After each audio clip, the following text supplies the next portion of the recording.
վերջին շրջանում լարվել են բավականին, չնայած Հայաստանում այդպես հանգստացնում են բոլորին, որ ոչ մի խնդիր չկա, յուրաքանչյուր հարց հնարավոր է կարգավորել, բայց հարցերի շարանը եւ հարցերի մակարդակը հուշում է այն մասին, որ կարգավորելը հեշտ չի լինելու։ Բացի այդ, առաջին անգամ է կարծես, որ Ռուսաստանի իշխանության գրեթե բոլոր ճյուղերի ներկայացուցիչները բացառությամբ Ռուսաստանի վարչապետի բավականին կոշտ են արտահայտվել հայ-ռուսական հարաբերությունների եւ Հայաստանի կառավարության ղեկավարի նաեւ հասցեին եւ նրա վրաց քաղաքականության հասցեին։ Սա խոսում է այն մասին, որ այս անգամ կարծես ավելի լուրջ են տրամադրված եւ հետևանքները լինելու են անկանխատեսելի։ Ընդհանուր մինչև օրինակ, եթե այսպես շարունակվի լարվածությունը, հունիսի 8-ից հետո ինչ որ մի պարագայում կարող է անգամ Ռուսաստանը չճանաչել օրինակ Հայաստանի ընտրությունները։ Եթե հարաբերությունները այդ աստիճան խորանան, լարվածությունը խորանա եւ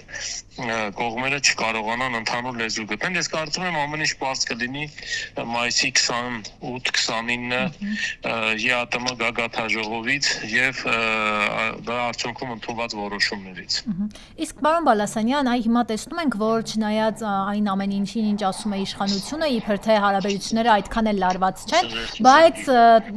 սահմանափակումների առաջ են կանգնում, տնտեսական սահմանափակումներ, այ տնտեսականից բացի Ռուսաստանը ինչպիսի սահմանափակումների առջև կարող է դնել Հայաստանը։ Տեսեք, այստեղ միայն տնտեսականը չի, այո, տնտեսականից բացի օրինակ որոշ պաշտոնյաներ կարող են համարվել, հայտարարվել անցանկալի անձ Ռուսաստանում եւ նրանց մուտքը Ռուսաստան արգելվի։ Որոշ падգամավորներ կարող են համարվել, գործարարների նկատմամբ կարող են սանկցիաներ կիրառել։ Այսինքն հատկապես դա վերաբերվելու է այն գործարարներին, այն պաշտոնյաներին, ովքեր բիզնես շահեր ունեն Ռուսաստանում կամ ունեն բարեկամներ, որոնք բիզնես շահեր ունեն Ռուսաստանում։ Հետևաբար գործիքակազմը բավականին շատ կարող է լինել, ցավոք սրտի, սա ոչ մի կերպ չի արտացոլում մեր երկու ժողովուրդների միջև հարաբերությունները, բայց սա մեծ վնաս է հասցնելու առաջին հերթին Հայաստանի Հանրապետության տնտեսությանը եւ ոչ միայն տնտեսությանը, նաեւ սա անվտանգային առումով այսպես բավականին թուլացնում է Հայաստանին եւ նրա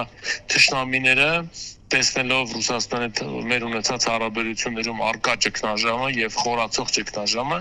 կարող են չդիմանալ գայթակղությանը եւ փորձել ինչ-որ քայլեր իրականացնել Հայաստանի Հանրապետության դեմ, այդ թվում նաեւ ռազմական ճանապարհով։